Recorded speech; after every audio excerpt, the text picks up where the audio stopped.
Morning बच्चों।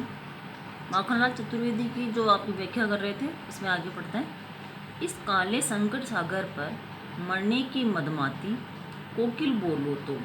कवि कह रहे हैं कि हे कोयल बोलो तो, इस समय जो मेरे ऊपर काला संकट आया हुआ है, कौन सा है काला संकट? अंग्रेजों की जो अत्याचार रूपी काला संकट आया हुआ है वह कैसा है? मरने के समान है और मदमस्त है। मतलब उनके कष्टों को हम लोग मस्ती के साथ झेलते जा रहे हैं। अंग्रेज़ों के द्वारा उस समय जो यातनाएं दी जाती थी उनके लिए कवि कह रहे हैं कि जो ये यातनाएं हैं हमें हम लोग मस्ती के साथ सहन करते जा रहे हैं। अपने चमकीले गीतों को क्यों कर हो तैराती कोकिल बोलो तो। हे कोयल तुम बताओ तो, जो अपने चमकीले गीत हैं तुम उनको क्यों फैला रही हो, क्यों तैरा रही हो? अर्थात हमें तुम कौन सी प्रेरणा देना चाहती हो, जिसके अपनी आवाज़ के माध्यम से हमें क्या सिखाना चाहती हो? तुझे किसी हरियाली डाली, मुझे नसीब काली कोठरी काली। तुझे मिली हरियाली डाली। हे कोयल तुम तो हरी भरी डालियों पर रहती हो, अर्थात सुखपूर्वक जीवन व्यतीत करती हो, लेकिन मैं तो, मेरी किस्मत में तो क्या लिखी हुई है? ये काली कोठरी लिखी हुई है, अर्थात जेल की सलाखें मुझे प्राप्त हुई हैं। तेरा नभ भर में संचार, मेरा 10 फुट का संसार। तुम तो पूरे संसार भर में क्या करती हो? संचरण करती हो, घूमती फिरती रहती हो, लेकिन मैं तो इस 10 फुट के संसार में 10 फुट की जेल में ही अपना जीवन व्यतीत कर रहा हूँ। तेरे गीत कहावे वाह है, रोना भी है मुझे। तेरे गीत कहावे वाह है, रोना भी है मुझे गुनाह है। जब तुम गाती हो तो तुम्हारे गीतों की सभी प्रशंसा करते हैं, वाह वाही करते हैं, लेकिन अगर मैं रोने भी लग जाऊं तो वह गुनाह माना जाता है, वह अपराध माना जाता है। अर्थात जेल में हमें रोने भी नहीं दिया जाता।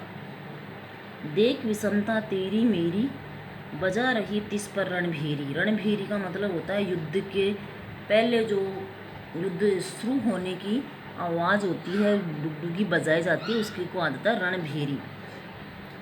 विषमता यानी इन दोनों के बीच अलग अलग भाव कि देख विषमता तेरी मेरी, तेरे अंदर और मेरे अंदर कितना क्या है, विपरीत भाव भरे हुए हैं, और उस पर भी तुम क्या कर रही हो? युद्ध की भेरी, युद्ध की डुगडुगी बजा रही हो।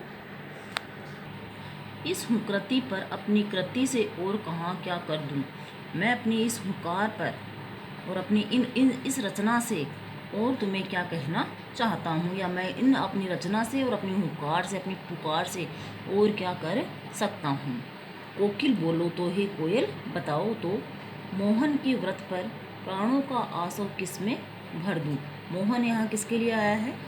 मोहन महात्मा गांधी के लिए आया है कि महात्मा गांधी ने जो व्रत लिया है उस पर मैं अपने प्राणों को न्यौछावर कर देना चाहता हूँ। जो महात्मा गांधी हैं उन्होंने देश को आज़ाद कराने का जो व्रत लिया है, उस व्रत को पूरा करने के लिए मैं अपने प्राणों का आसव, प्राणों की जान उसमें लगा देना चाहता हूँ। हे कोयल बताओ तो। अर्थात हम जो क्रांतिकारी हैं वह देश को आज़ाद कराने के लिए अपनी प्राणों की भी बलि लगा सकते हैं, बाजी लगा सकते हैं। इस प्रकार आपका जो ये व्याख्या है वो पूरी हुई, और इसमें जो विशेष है आपको वो लिखना है। तो विशेष में जो आपकी पहले दो तो आपको पहले बताया हुआ, इसकी भाषा सरल है, सरस है, प्रवाहमयी, बोधगम्य है। और ये जो आधुनिक युग की रचना है, इसकी वजह से इसमें जो भाषा है वो अभी आधुनिक युग में ही चलेगी। उसमें आएगा सरल, सरस, प्रवाहमयी, बोधगम्य और प्रेरणादायक।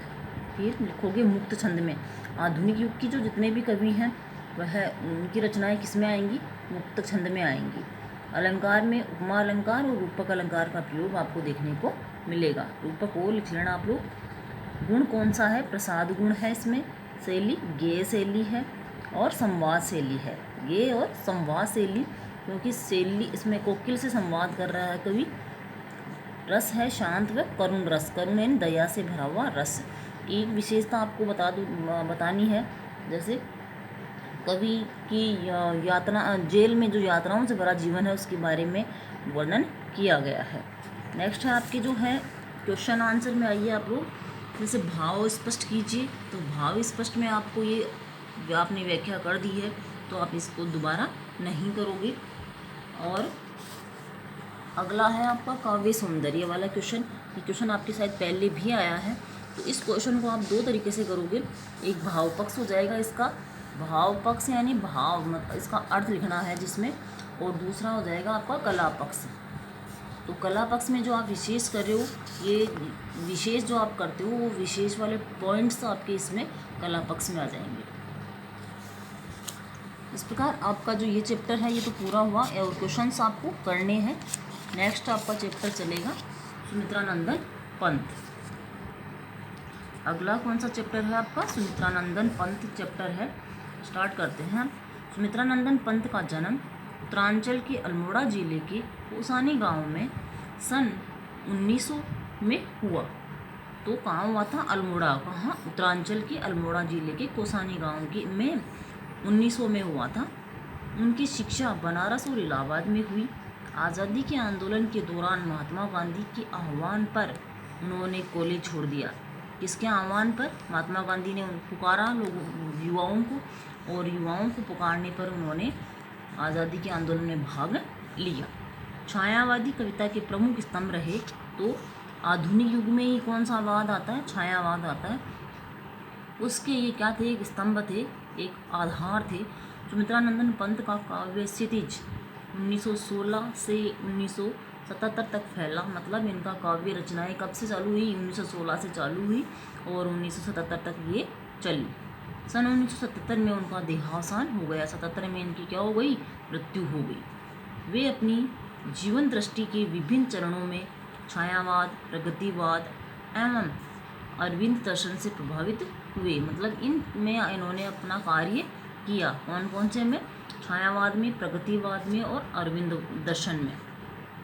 इनकी रचनाएं हैं वीणा, ग्रंथि, गुंजन, ग्राम्या, पल्लव, युगान, स्वर्ण किरण, स्वर्ण धूलि, कला और बूढ़ा चांद, लोकायत्न, चिदम्बरा आदि उनकी प्रमुख काव्य कृतियाँ हैं। ये रचनाएं हैं इनकी।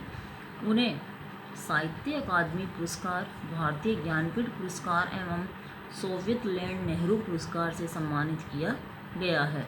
तो इनके बाद जो आप वो लिखोगे जीवन परिचय उनका, सुमित्रानंदन पंत का जीवन परिचय, उसमें आपको ये अलग से बताना है। पुरस्कार लिख के आपको ये पॉइंट्स आपको अलग से दिखाने हैं। पंत की कविता में प्रकृति और मनुष्य के अंतरंग संबंधों की पहचान है। मतलब ये प्रकृति से जुड़े हुए व्यक्ति थे और प्रकृति का इन्होंने बहुत सुंदर तरीके से चित्रण किया है। उन्होंने आधुनिक हिंदी कविता को एक नवीन अभिव्यंजना पद्धति एवं काव्य भाषा में समृद्ध किया है। भावों की अभिव्यक्ति के लिए सटीक शब्दों के चयन के कारण उन्हें शब्द शिल्पी कवि कहा जाता है। शब्दों का निर्माण करने वाला कवि कहा जाता है। उन्होंने अपने भावों को सटीक तरीके से प्रस्तुत करने का प्रयास किया है। इस प्रकार आगे नेक्स्ट वीडियो में। धन्यवाद।